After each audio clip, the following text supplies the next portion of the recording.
ça passe parce qu'il faut que la classe politique nous a besoin de porter un changement dans la classe politique. Malheureusement, il faut qu'on dénonce dans les médias. Pas plus tard que récemment, c'est là qui serment que dans au cas où il va quitter Kabila à la politique. Malheureusement, comme la politique éthique est à la gâté, la politique moralité est à la gâté, c'est comme ça, on est même, en face, on est même caméra. Après, le dossier Naïa, si c'est à 60 millions de dollars, à qui na est, à qui na courage même. Il y a qu'on réunit encore le peuple congolais sans toutefois qu'on reconnaître les fils que scandaleux et seulement qui n'a procès à 100 jours. Donc, ils ont notre système, ils ont maromé, comme on a dit non, bateau oh bah congolais, baza ko pesa bango ba fois na bango, baza ko pesa bango ma kasi ya ko représenter bango na carte d'institution, ce sont bateau baza na éthique politique té, baza na moralité té. La politique est dynamique, donc je peux changer de position, les lobes dans lobby. Mais il n'y a pas de problème, la politique reste dynamique. Politique est une mutation perpétuelle. C'est normal. Mais pour l'instant, quel est le message à la jeunesse ou à la jeunesse? C'est ça maintenant le problème. Il y a eu prenons les cas comme, je donne les cas comme il y a Madame Oyo, comment elle s'appelle encore? F. Bazaïba. Regardez les propos de Bazaïba vis-à-vis de Nego Tulombo. À l'époque, elle était encore dans l'opposition, endeuillée au gouvernement. Regardez ma vidéo. Donc à un moment donné, et que comme il faut que sunga baimboka, faut que sunga peuple congolais à travers la mission de histoire, qu'on rappelle passé à mort comme on parce que ils ont malamonté. Quel est le message des jeunes dans la mission de la politique? Bagozo éducation nini, moralité na bango zalani. Que nous continue la politique, au yibi na yo comme les gens scandale ma caméra, justice a quitté au ayiba kimbomote, à la kena est pas naé, à cause de la campagne, ba betele maboko. Ça c'est quel pays? Donc c'est très grave, mais bon, c'est notre système. C'est au peuple, il y a prochainement, il faut qu'on prenne qu'on mérite. Parce qu'il y a des cas, par exemple, des cas de Willy Bakonga, des cas de Vital Kamel, je ne sais pas au nom de quoi, il peut encore retourner dans la scène politique. Même pas une année, on l'a quitté récemment ici, même pas 6 mois. Mais il se précipite, bouffe, à qui tourner dans l'Est du pays, madame. Ça, c'est quel pays? Normalement, quand même, ce sont déjà. Il a été quitté par la justice, ça va, droit d'union sur la répondre. Oui, mais c'est parce que chez nous au Congo, merci, c'est une valeur. On ne tient pas compte de la valeur à merci. Mais ça, il faut dans le personnellement, au courant, il y a Ndeko Kabila pour Nani. Non, mais écoutez, Kabila, c'est un choix. Lorsqu'on a opté à soutenir le combat, c'est basé par rapport à combat, il y a vision, il y a programme. Nous sommes venus chez Kabila presque, on a fait un mandat Kabila. Donc on est venu après, comprendre les visions de Kabila. Par rapport à comment on est vers la fin. Contrairement avec les Bissous, il y a déjà, par exemple, déjà comme des Mendy. Quelqu'un comme Mendy. Et là, on est Kabila, qui va monter. Déjà des bâtis, déjà comme des bâtis. Ils sont nombreux, je ne vais pas citer leur nom. Donc, ce sont bateaux, Bazalaki n'est pas qui a Kabila. Même si aujourd'hui on peut reprocher la faiblesse et la gouvernance à Kabila. Mais Bazalaki parce que le même. Mais les mêmes bateaux, on a encore tout dans les coutumes.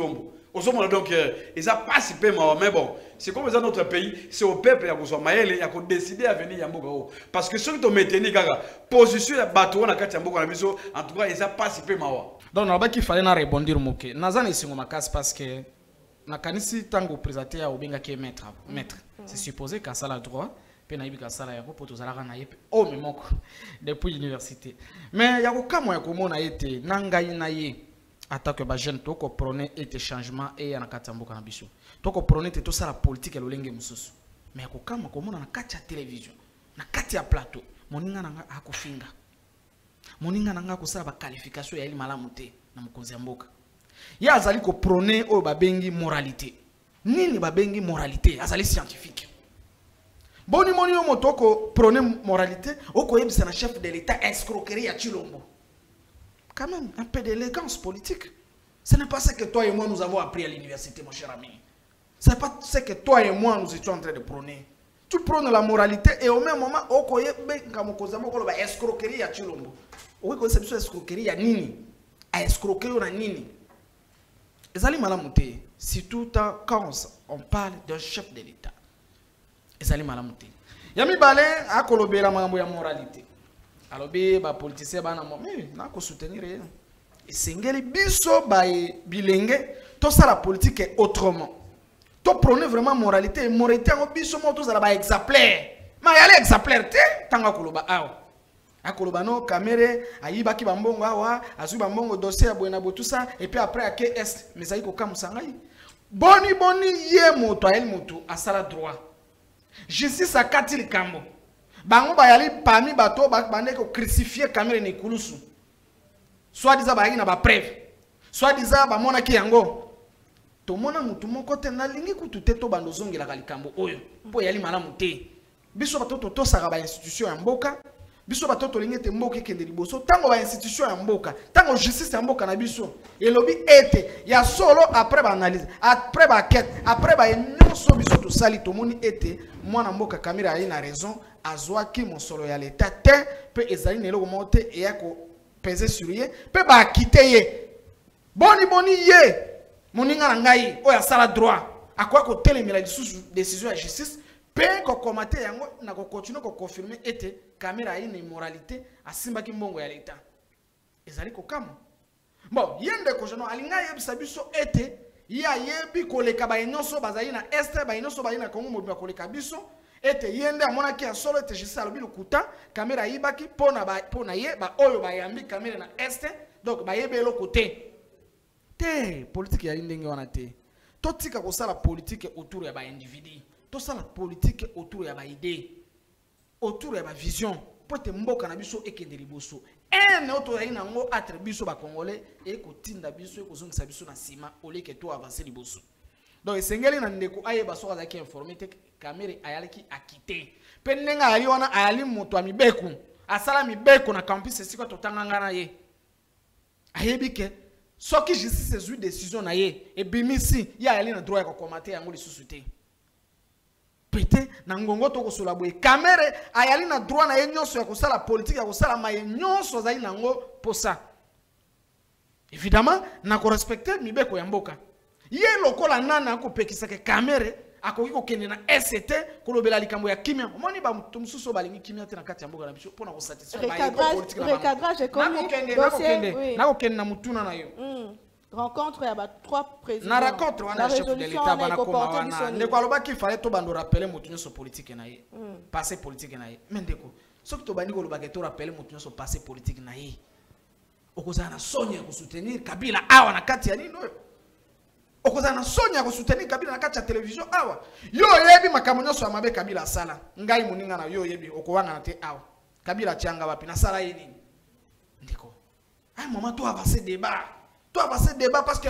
oyali na mutu ya modèle te oyo ko yo sabiso wa keto bana ko rappeler mutu nyonso oui nga na soutenir na ngai Willy Bakonga te et yena ngai ya yebike parmi makambo biso to bundaki pe to ko bunda ete bongana ekota na kati ya classe politique bato lokola ba Willy Bakonga basala nini balongwa na kati ya classe politique presse biso ba jeune to komona ke mboka il faut tambola malamu to kota makambo ngo pour que mboka tambola rapidement au très 2 minutes ce qu'il faut ko loba makambo etali passé politique moto ko landa po miloba ko yali Kabila pire simple ce qui na éviter ko loba nini ndeko moto ko azali modèle te.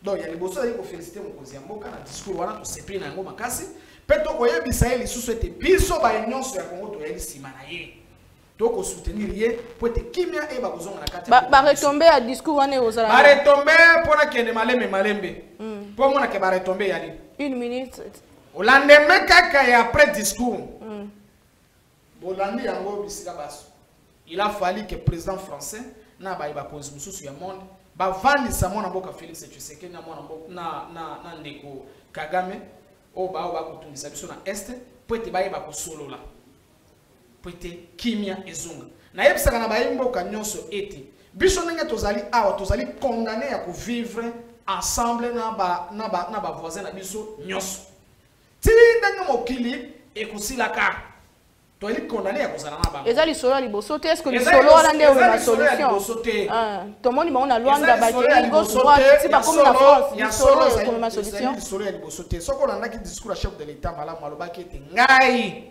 na mboka na ngai na ba ya ngai to lakisi bonne volonté na biso pe to kei envers bato to sali o to kaki ko sala po ete kimia e ba kozonga pe to e ba ko vivre en harmonie na ba voisins na biso ezali lolenge ya malamu ya kosalela makambo po ete kimia e ba kozonga to e ba kozala kimia bien na ba voisins o ya biso Mais est-ce que Emmanuel Macron est un médiateur? Il y a malam ou il y a déjà un rapport ni baron bazana Rwanda. Est-ce que c'est un médiateur? Il y a malam pour tout tirer mon thème. Tout le monde peut observer biso. La diplomatie barubaka. Lorsque la diplomatie échoue, ce qui intervient, c'est la violence. Biso, il faut que nous naba phase non sur la diplomatie. Pour être lobby batoba ko lobate kete. Puis nous prenons niboké na lolengi oyo. Et là que ça faiblesse. Et là que ça faiblesse. Tes ali faiblesse était. Tous ali ko lakisa na monde entier. Bonne fois na biso ya kozala malamu na ba voisin na biso.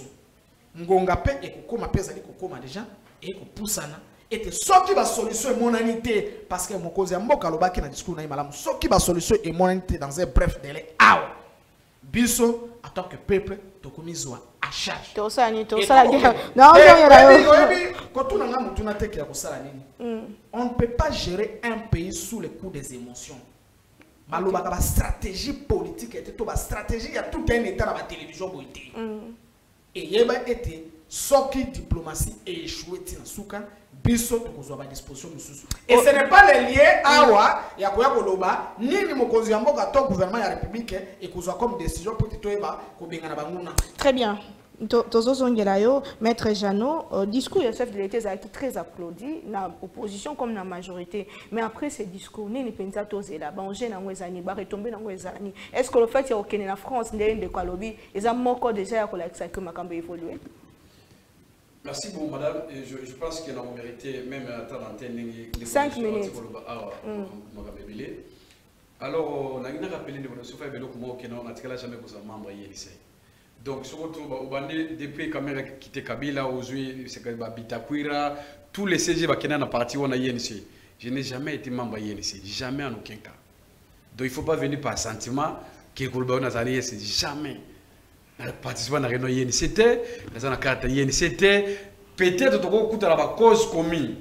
Que non, on sort dans la rue, vous êtes là, dit que non, je suis dans INC, na ebilo konate. Bon, peut-être par Boutoube, par manger, par mensonge, na consolidé aussi la populisme. Mais deuxième élément, il a parlé Maramouya, escroquer. Mais oui, nous avons s'assumer, non? Nous avons les autres sur base de ma promesse.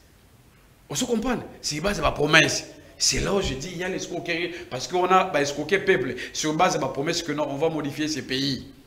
C'est par rapport à ma promesse qu'on a que non, on a utilisé ce mot-là. Donc, il ne faut pas déranger, donc c'est très important. Mais la question à Camer encore, je ne veux pas qu'on contredise les décisions de justice. Je m'incline d'accord, c'est la justice. Mais il y a une justice populaire, il y a un peuple congolais. Vous pensez que tout le monde a ses plans de décision de justice à Cameroun? Eh bien, on mais prévenez que non, Cameroun est là et tout le plateau. Tiens, ma vidéo, madame, c'est que tu as régi. Tiens, ma vidéo, j'ai vu dans une vidéo, le peuple de Cameroun, 57 millions de personnes dans la vidéo. Qui a manipulé ce peuple-là? Non, madame, s'il vous plaît, madame, laisse-moi le temps. Sur le peuple congolais, pour là où il est, place Bazana Caméra dans la campagne, le peuple a émis qui non. Écoutez, Caméra qui a accompli la mission là-bas, on peut avoir un dialogue. Caméra dit qu'il faut un dialogue entre le Congo et les deux pays, le Rwanda et l'Ouganda. Et Bazana a 4 missions. Donc, je ne veux pas qu'on soit belé, ceux qui m'ont peut-être à l'époque, c'est parce que si tu étais manipulé. Rose a manipulé à l'époque, parce qu'à l'époque, on a beaucoup utilisé les étudiants pour la venue au régime. Si vous avez parmi les lots là, qui vous avez arrêté par rapport à Michel opposant comme acte vis-à-vis, il y a bébé Kwamboka. Quel est mon problème dans tout ça? Tu n'es pas les seuls. Si vous avez les lots courants, où est le problème? Aussi, on a inventé, ce que ceux qui ont fait la caméra au tabac. Ceux qui ont fait la caméra au tabac. Donc, il y a quand même l'élégance, on a beaucoup de choses. Mais ma discours, il y a chef de l'État, madame. Je crois que l'objet est non opposition va applaudir. Quelle opposition? Peut-être des oppositions, il y a une majorité. Parce qu'il y a une opposition, il y a une majorité.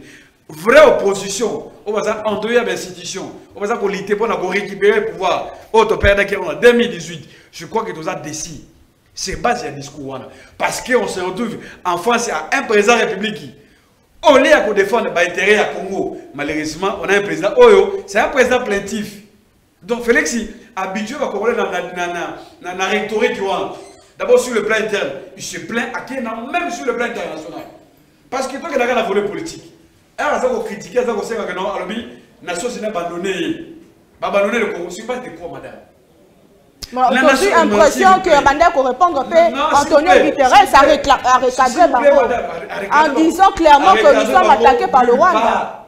Nulle part. La MONUSCO, c'est une force d'appui. La MONUSCO ne remplace pas nos institutions. La MONUSCO a remplacé la FARDC, a remplacé le service de renseignement, il y a beaucoup de mission. Donc, la mission à Bango, ceux qui sont limités, sont affaiblis. Donc, il y a une armée, il y a beaucoup de mission censée, il y a récupérer la situation. Mais tu as la sonne de Gotu Lumbazali, tu as l'incapacité de Gotu Lumbo, tu as la même au monde leadership faible devant le Conseil des Nations, la tribune des Nations Unies, à qui il se plaindre, à qui il sa faiblesse, il y a Congo, il y a même beaucoup de niveau sur le plan international. Tout le monde n'a pas besoin de reconnaître que le Congo les a faibles, madame. Ceux qui ont comme faibles, mais qui est responsable de tout ça? Dire que mon pays est attaqué, c'est la faiblesse. Non, mais comment ils attaqué? Écoutez, ceux qui attaquent, il faut que ça contre-attaque. Pourquoi on n'attaque pas? Est-ce que c'est la Nation Unie qui empêche à nos phares d'essayer ici, sur le plan interne, il y a déloger Bounagan? C'est l'ONU qui vous empêche, madame. On est Malouta. Et ça, discours, il y a Sony. Il y a un que le peuple congolais a ça trahi par des voitures. Donc, comme Azala qui est élu par erreur de parcours, il faut corriger en 2023. Et ça, Sony devant le monde. Au lieu qu'on pense à ma solution, au lieu qu'on pense à sa position officielle, il y a notre pays par rapport à l'attaque, par rapport à l'agression, malheureusement, il y a une posture, il y a faible. C'est comme ça que même les propos, il y a le secrétaire général des Nations Unies. Et comme il continue à casser les Congolais. Parce qu'on s'est rendu compte que non, les Congos sont de Kotulomo est devenu faible. Donc, et que même les petits pays comme le Rwanda, même rencontre à même l'autre côté. Et l'autre côté, madame, et l'autre côté, parce que après le discours Rwanda, il les a mercredi, il les a jeudi. Tout ça qu'on avance, est-ce qu'il y a des M23 de l'Océan? C'est zéro. Lorsque ceux qui ont sur le plan économique, quand il a fait allusion même dans le blocs pétroliers, madame. Mais c'est faux encore. Parce que c'est démontré que non, le bloc pétrolier, tout ça, présenté par les ministres ici, les diasporas ici, Moudi. Madame, vous savez qu'il n'y a aucun rapport. Ils ont certifié que non, ma place ma situation là où il y a des blocs pétroliers, que le pétrole est allé. Et ça l'était, madame. Et ça, son pays a passé pour un président de la République. Au lieu de la posture, il y a un nationaliste, il y a une position claire par rapport à l'Union sur la Boko. Malheureusement, tu le vois, qui est dans la communauté internationale. On a besoin d'incapacité. Joseph Kabila a qui courage à commenter la tribune pour dénoncer Rwanda. Kabila a tout fait. Preuve, la différence c'est quoi? Kabila, non seulement Kabila, mais à l'époque, quelle a été la réaction il y a IDPS? Parce que c'est Messi en face. Aïe pas Kamera, c'est en 2018, Kamera a fait du avec Félix pour l'élection. Mais quand à l'époque, Kamera était d'abord à l'opposition, entre Félix Tshisekedi, il y a un mariage ou un athée. On va poursuivre l'opposition à l'époque, non? Tshisekedi, tout le monde avec son idée, il dépasse la bango. Tout le monde a pensé que Kabila avait un complot. Il y a une stratégie, il y a fait partie de la MONUSCO pour toucher l'élection. Il y a eu des réactions, beaucoup, madame. Il faut interroger l'histoire. Mais aujourd'hui, ça a rattrapé. C'est comme ça que j'ai dit, tu sais que la salle barrière diplomatique tellement ébélée. Et qu'il ne sait pas que non, là où on a danger. Tu as encore signe à faiblesse. Dans la tribune des Nations Unies, madame, on a accusé le Rwanda. Mais le même Rwanda, il a réussi à travers le président français Macron à travailler. C'est depuis longtemps qu'on raconte Rwanda. C'est depuis longtemps que la France a fait la médiation. Pour qu'on réconcilie entre les deux pays. Parce qu'on s'est rendu compte que non, au Congo, le Congo est faible. Oya comme si Congo fait benani, c'est tu le mot. Oya baby si fa dessinani, c'est de tu le mot. C'est comme ça que l'unique solution comme il faut un dialogue entre les pays voisins. Or, surtout un véritable président capable de protéger notre territoire, je crois qu'il fallait imposer le monde notre position. Malheureusement, ce n'est pas le cas. Parce que la diplomatie a négocié. On est capable de diplomatie. Le lot, on a déjà dit par là, madame. Diplomatie n'a pas limite dans le souhait. Imaginez-vous, madame, tu sais que la Zagui est un ancien président de l'Union africaine.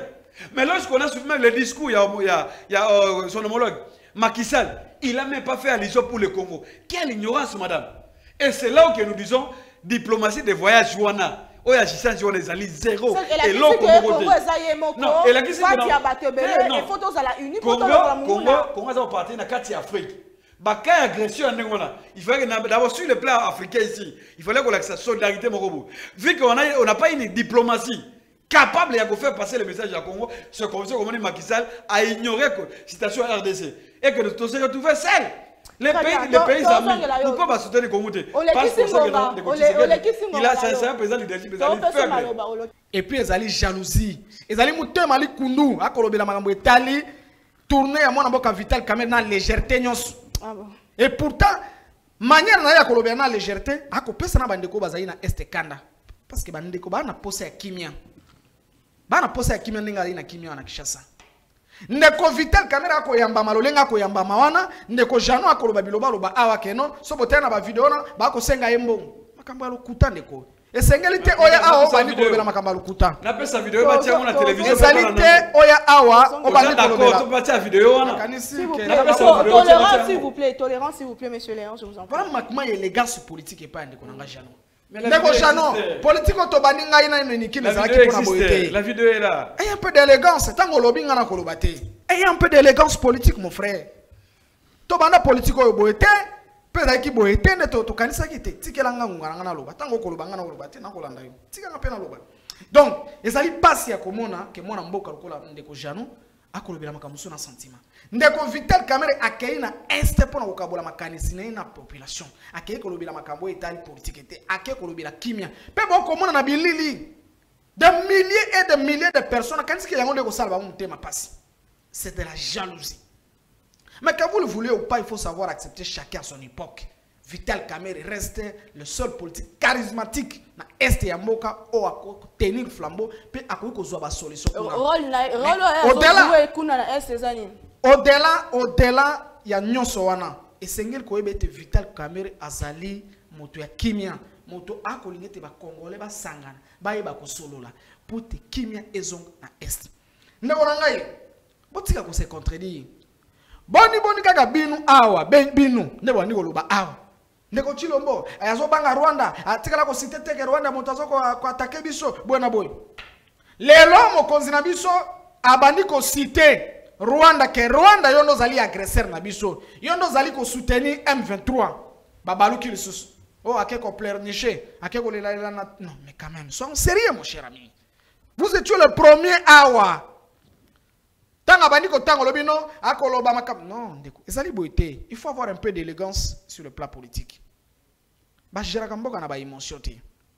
Tant que vous avez sous magambo etali, n'a comment on a vraiment vous allez sentimentaliste. À vous le solution de la question, on nous attaque, on attaque. Mon frère. Ça sont des questions sécuritaires. On nous attaque, on contre-attaque. Non, mon frère, c'est pas ça. Et ce que tu dois retenir, c'est quoi? Même pendant la guerre, l'option diplomatique n'a jamais été exclue. Même à plein de bitumba, va négocier toujours. L'Ukraine et la Russie sont à plein. Bon, je ne sais pas si je peux appeler ça guerre parce que nous avons la guerre, nous avons la guerre. Mais pendant que Bazar a un problème, mais Bazar va continuer à négocier. Bazar va continuer à solo là. L'option diplomatique n'a jamais été inscrite. Même pendant la guerre.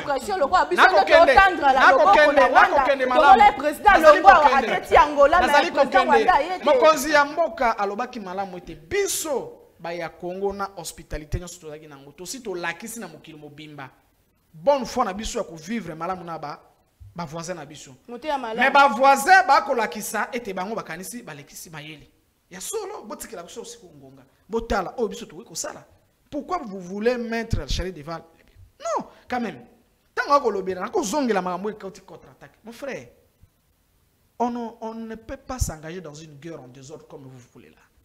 Et la stratégie, il y a plan sécuritaire, ne se dévoile pas ou ne se fait pas n'engue au kanisi. Donc, on contre-attaque.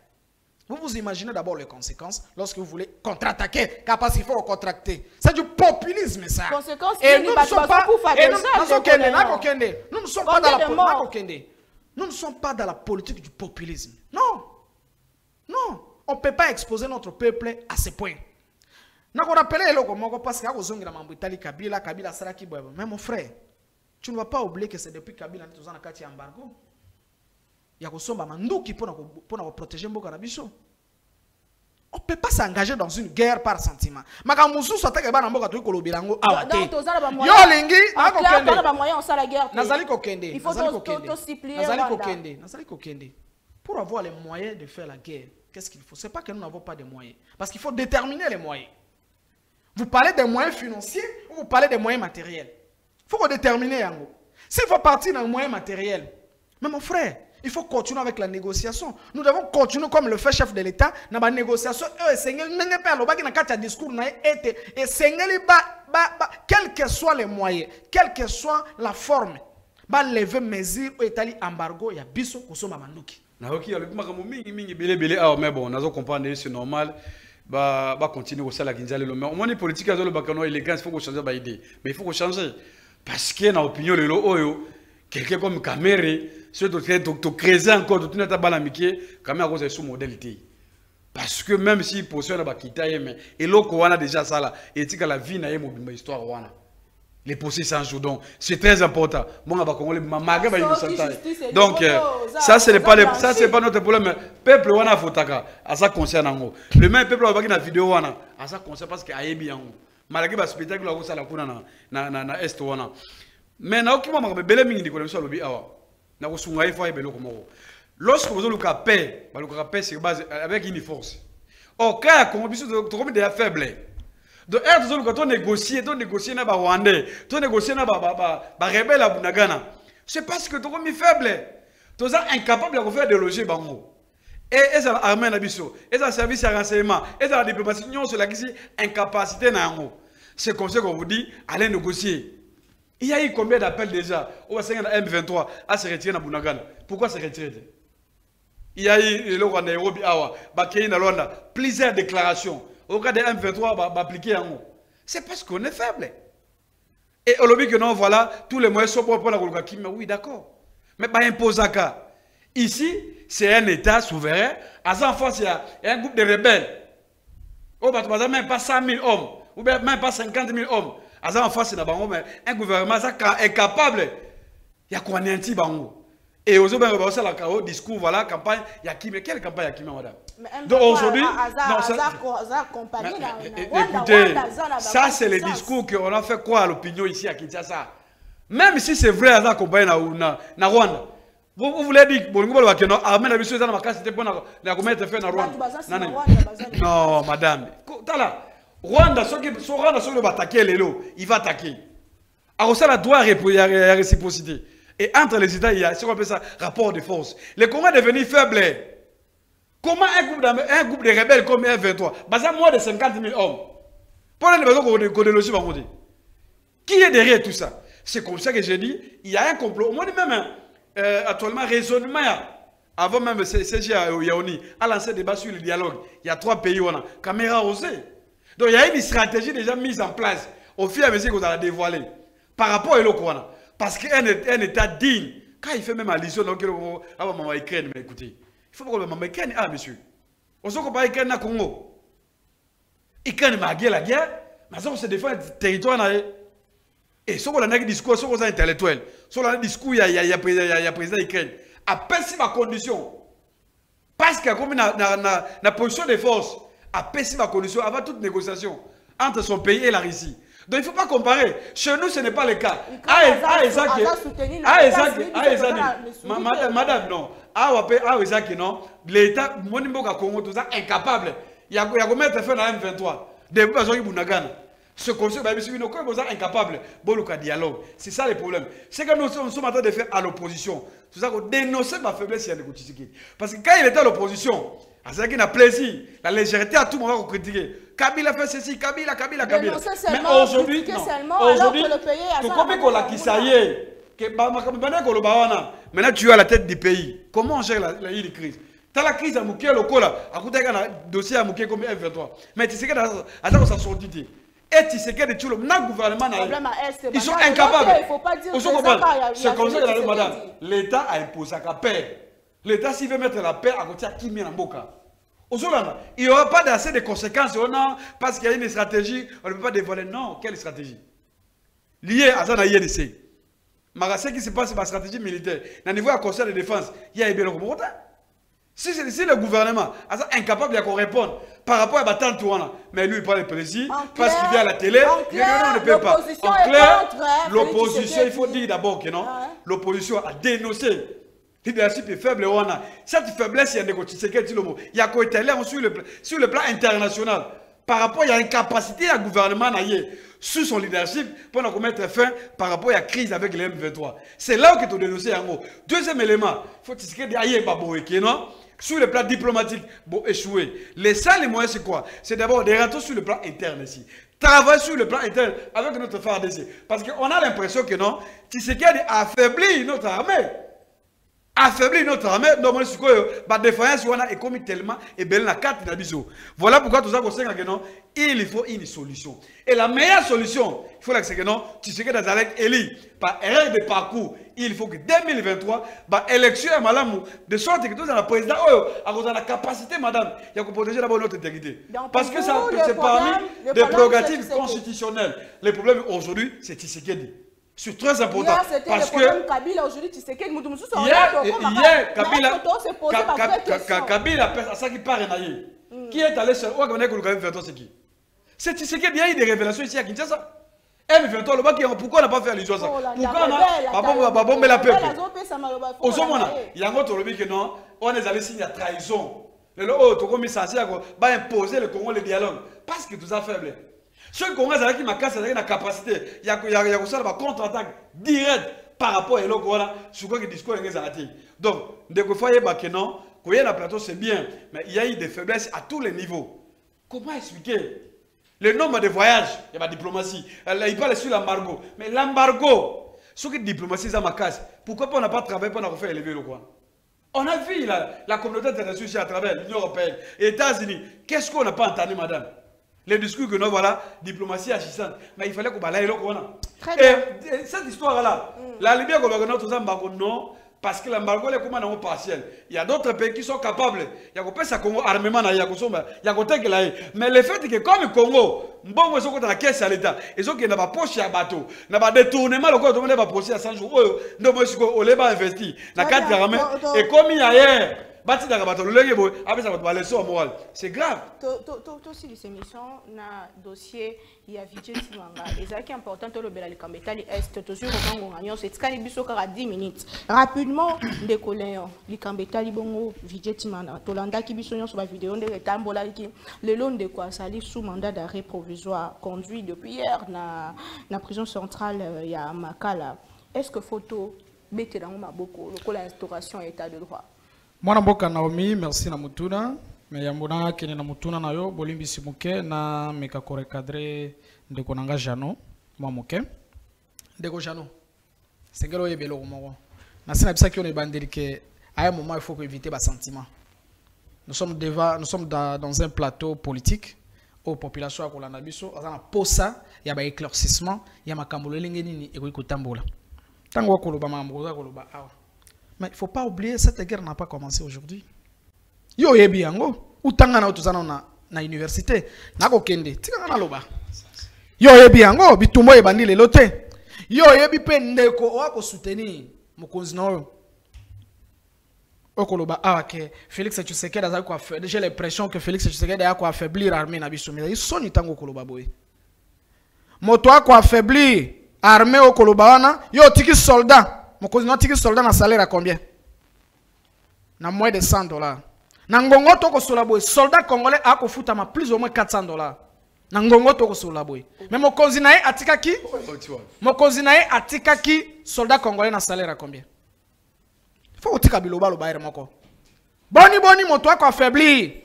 Oya ko bakaza ko affaibli armée, a ko matisela armée yango ata mo salaire muke, mais oyo ya kukumisa atika ki na moins de $100. C'est makambo ya soni. Tika makambo ya biloba loba nangonga mususu ndeko. Na zongeli na makambo itali ndeko conseiller chef de l'état Vidi Chimanga. Baloba kanangonga ya pasi, il faut qu'on partage na moto pasi. Ça n'engage que ngai na ebete boloko ezali sika ya malamu te. Boloko ezali sika ya malamu te. Ngai na sala boloko na régime na bango. Na yebi pasi ya boloko. Boloko ezali sika ya malamu te. Boloko ezali sika ya kosouhaiter te ke moto awumela to moto azalazalaka. Mais boloko esalema pona bato ya mabe. Ndeko Vidi justice ebengaki ye pona kolakisa ete état de droit eza ya solo na kati ya mboka oyo. Okose rappeler que tango ndeko Kabila bandai ko gérer liste moko esalemaka sur demande na ye moko ndeko Kabila ayebisaka na ministre à l'époque azalaka soki conseiller spécial en matière je crois ya makambo ba justice ndeko Luzolo Bambi ayebisaka ete asolola ayeba ko dresser liste ya ba détourneur ya mboka boyebi esalamaka liste ya ba saiten ndeko jana ko yebisa biso lelo suite ya liste wana o epesamaka pe ba publiaka yango na Jeune Afrique pe boyebi yango bozali babazisango ndeko jana ko yebisa biso tinenge Kabila ko atiki bokonzi akei suite ya liste wana ezalaki nini mutu moko te ata demi mutu moko te atikala kokangama ata ba invité ta na parquet ke batuna ye bayeba mais lelo na régime ya mwana mboka Félix Tshisekedi il faut qu'on ndima ezali te pose une opposition on ndima nako kende nazali ko koma nazali ko koma bandeko bazoloba ke komi na lokwa théâtre to ebi okotala malamu ba wili ba konga ba kota ba iteni ndongo na koti okotala malamu ke ça ba dionso ba bima na bango bayimboka bakolanda biso ba omona ete na ngonga moke okopesa nga okobotola nga maloba natikelo ngonga 3 minutes tikela nga ngonga nayeba koloba ndeko alobaki alors nakoloba ete esengeli bayimboka bayeba kondima ata kozali kosala opposition ya malamu ifo koyeba ete ezali malamu na tuni yo ozali mopanzi sango oyebi liste wana est-ce que ata demi mutu akangama na makambo etali détournement na kati ya mboka oyo bato basala ba scandale terrible. Ils ont détruit ce pays et puis ayebi yango ngai na yeto zalaka na opposition ce n'est pas pour rien na kamwe ke lelo akomwe kosala apologie ya ndeko Kabila na ba nyonso wana ezali pasi na mutema mais lelo na régime ya mwana mboka Félix Tshisekedi vous allez accepter avec moi que qui que tu es na kati ya mboka oyo soki justice ebengi yo soko sali mbeba justice ekokanga yo pe kosambisa yo. Mais une chose que vous allez oublier parce que vous avez ça en lisio ah que bato bako kota bato bako bim. Mais ma soeur, la justice c'est quoi? Est-ce que l'obami que soki bakangi mutu ne kaka mutu wana coûte que coûte faza na tort? Ba benga kana mutu. Tango emoni ke ba yebisi ke no ba sali na ndeko vidi map ba mapé mandat d'arrêt provisoire. Qu'est-ce qu'on appelle mandat d'arrêt provisoire? Ya yeba sali juriste. Ezali ke panda bazali ko auditionner yo bazali ko akete nanu balobi ndeko po ya ko kimate to bombi yo nanu l'état to sala ba akete to yeba nini le kaki ya solo soko yali na raison justice ako libérer mais soko yali na raison te justice akosani akokanga yo ko bisanga te ke ba nyonso bakangama babima lelo nde to ko solo la boy ndeko ya société soki soko soki ni na bo sani kombone ayali ti lelo pami ba bakangama na makambo tali 100 jours ayali ti lelo na boloko. Peut-être justice asali ba akete na amoni ke ya solo ndeko détourna kimbongo azali kuna. L'état de droit c'est aussi innocenter les innocents. C'est ça l'état de droit. L'état de droit ne veut pas dire que ceux qui moto bakange donc coûte que coûte hier il faut katika na boloko ata kwa sala ki mabete. Mais ba politique comme ndenge moko to comme nango akoti et puis abeli et on bat bemisaye provisoirement Maman Naomi okoti magambo ezali kobela senge na bakongolo bakolanda biso bayibeloko moko omoni eloko babengi expérience na vie pour cause une expérience il faut vivre yango nanu na kolobelo ko ngana yebi awa boloko wana ya msubo yoka yango na sango d'abord senge liko yebeloko moko si kama na toko sala émission soka bakangi porte babi toko bima lisusu te ata journée moko ekomi d'abord ekomi boloko et puis okosatira moninge zalaka c'est normal que moto soka koti boloko abela est-ce que pekisami na moto ya koti boloko abela T. Quelles sont les conditions en weza kuna na boloko moto iko bela te? C'est normal. Lelo ye ako ganga na ba réseaux sociaux na zo kolanda ye même na plateau na Jimmy obakanga ki Jimmy azo bela bazo libérer te bona boy. Asa ina droit na ye ko réclamer kazo bela. Nazako kende. Pona ko lakisa ete epekisami te ke soki moto akoti na boloko abela. C'est un fait normal parce que ma condition ina kati ya boloko et ali malamu te. Donc eza normal ke soki moto akoti akokipe ko bela, eza pe droit parce que eza pe droit na ye soki abele ya kosenga ete ayeba kozwa ba soin na ye, ce n'est pas pour rien. Ba tia centre médical na kati ya makala yango, ba tia yango liso pe na ba instance musu na ba hôpitaux ya l'état. Oyo soki moto pe asengi ba akende ko se soigner, à se soigner. Sont des dispositions oyo se tia na kati ya mibeko na biso. Donc on ne peut pas faire un débat sur ça. Je reviens toujours sur le dossier de Vidi Timang pour confirmer ici que, pour une fois de plus, le chef de l'État, son Excellence Félix Antoine Tshisekedi Tshilombo, est en train de prouver au monde entier que l'État des droits devient réel ici en RDC. Personne ne pouvait s'imaginer une seule minute que Montoloko, la directeur de cabinet du chef de l'État, Vital Kamerhe, avec tout ce que nous connaissons, pouvait être arrêté et faire plus de 2 ans en prison, à très bien auditionné, enquêté, et au finish, parce que nous sommes dans un état de droit, la justice a compris qu'il était innocent et il a été acquitté. De la même façon, aujourd'hui, Ndeko Vidi Tshimanga Bakangi, nous avons souhaité bonne chance. Ce qui est solo, à Salaki Makamboana, ils ont une intention à justice Ndeko Loba. Ce qui justice est monique Ndeko, Ayali Nambebate, à libérer. Ce qui peut justice à moni était. Ndeko ayeli na beba akotika la na boloko na mokano o bakokatela ezali na biso te awa ya ko décider pona kolobete pona nini o ya koti abimi asali boy ezali ba mituna likamba 20% likamba 20% quand même le président c'est moi on a contexte des actes makambo ya 20% nazali porte-parole ya Ndeko Vidi Tshimanga te mais nayebi que dans lelo na monde alendo tozali boy tout devient possible na ba réseaux sociaux tout devient possible na technologie. Le président c'est moi on est technologie. Nazali koloba boy. Na lobi na monde ya lelo. Ndeko Jano ayebi que tout devient possible avec la technologie. Bakoki kozwa Ndeko Jano ba tie wana mais bazui maloba ya mama Naomi ba tie bakomi pe kotuna mais boni mwana mobala koloba ko na mwana mwasi boy. C'est possible na technologie ya lelo. Mais na lobi te ke ya ndenge wana mais nazali ko supposer. OK. 20%, tout ça.